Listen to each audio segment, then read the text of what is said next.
Ujian di tahun 2025 sektor manufaktur ini akan segera dibuka dan pendaftarannya pun akan segera dibuka di tanggal 2 sampai 4 Juni nanti.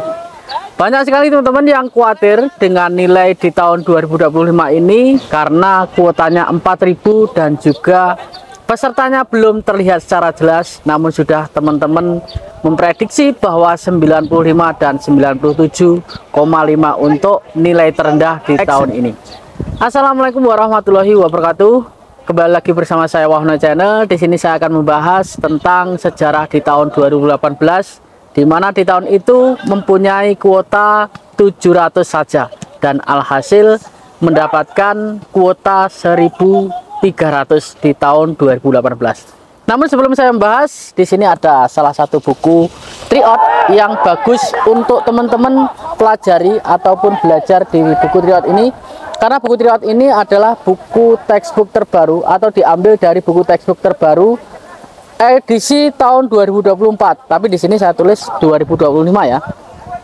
Dilengkapi dengan audio dan script listening, kunci jawaban dan juga video pembahasan. Cocok sekali buat teman-teman untuk mempelajari buku ini ketika ingin mengikuti tahun 2024 ujian manufaktur. Untuk pembeliannya gimana? Langsung aja cek di kolom deskripsi. Oke, kita lanjut di tahun 2018. Bagaimana sih ceritanya di tahun 2018? Banyak sekali ya teman-teman itu ketakutan di tahun 2018 kemarin. Itu karena KKM pasti akan tinggi, dikarenakan sebenarnya nggak ada KKM ya, tapi dikarenakan kuotanya 700, ini banyak sekali teman-teman yang takut untuk mengikuti ujian.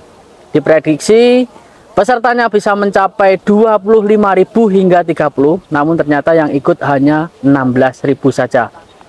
Di kuota 700 tersebut saya berada di posisi sama seperti teman-teman yang sangat ketakutan untuk mendapatkan nilai tinggi. Dengan bekal kosakata yang sangat minim, pada waktu itu saya nekat untuk mengikuti ujian di tahun 2018. Dan di tahun ini juga sama, banyak sekali teman-teman yang ketakutan untuk mendapatkan nilai tinggi di tahun ini.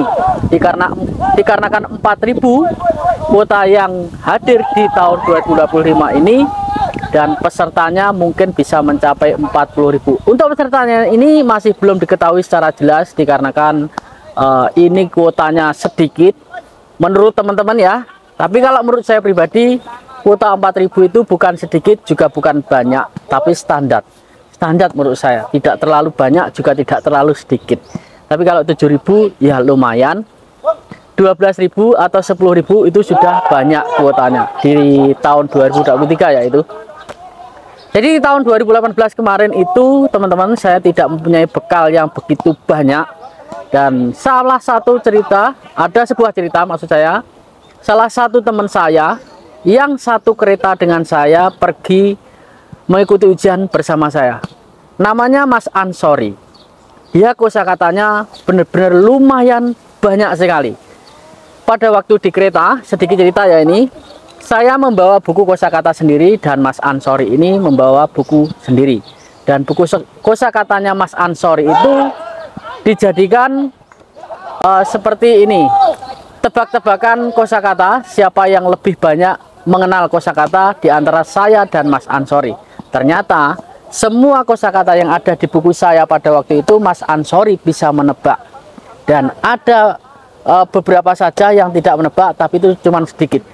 Dan kosakata yang diberikan ke saya dari buku Mas Ansori itu aku banyak sekali yang tidak bisa menjawab. Sangat banyak sekali. Namun alhasil saat ujian Mas Ansori mendapatkan 180, saya 185. Jadi di sini artinya kosakata banyak pun kalau kita nasibnya tidak baik mendapatkan soal yang sulit, itu kita juga akan kesulitan untuk mendapatkan nilai tinggi. Tapi kosakata sedikit atau bekal yang pas-pasan, jika mendapatkan soal yang enteng atau mudah, nasib kalian akan tetap bagus dan mendapatkan nilai tinggi. Tapi teman-teman, ini jangan jadikan acuan kalian kosakata sedikit, relax pasti lulus. Jangan ya.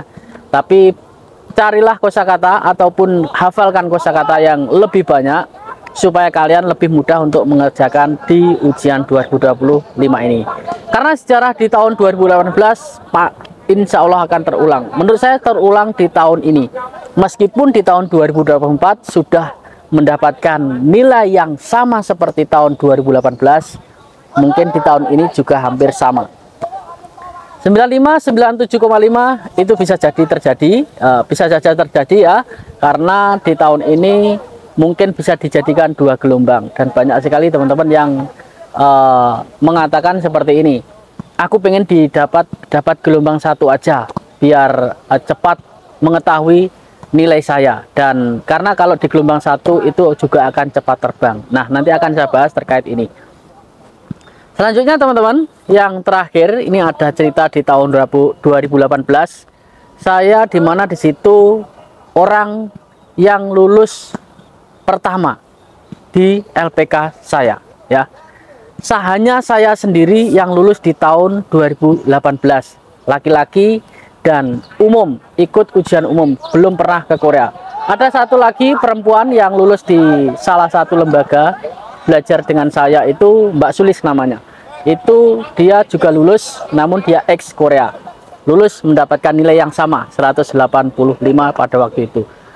Di sini teman-teman yang wajib dipelajari adalah latihan soal. Ini diperbanyak, soal diperbanyak, dan jangan sering-sering bolos tryout atau pemantapan di kelasmu, karena itu sangat penting sekali. Karena ada materi-materi baru yang akan diberikan oleh SEMmu kepada kamu, pasti akan salah satu keluar di ujian nanti. Jadi teman-teman, tahun ini bukan untuk kalian main-main, tapi tahun ini untuk kalian serius. Jika gagal, jangan putus asa, dikarenakan di tahun 2018 banyak sekali teman-teman yang gagal, ya. Teman-teman yang gagal itu banyak sekali. Contoh nih, dari peserta 16.000, kuota 700 itu kan sama artinya 1 dibanding 16 ya, 1 dibanding 16. Jika di tahun ini ada 40.000 peserta ataupun 50, artinya 1 dibanding 12. 1 dibanding 12, jauh lebih mengerikan di tahun 2018. Jadi di sini masih ada peluang. Saya yakin teman-teman pasti lulus di tahun 2025 ini. Jangan berkecil hati, insya Allah bekal yang kalian bawa saat ujian itu akan membuahkan hasil. Ingat ya, jika kalian gagal di tahun ini, masih ada tahun depan. Jadi tetap semangat untuk meraih cita-cita ke negeri gingseng.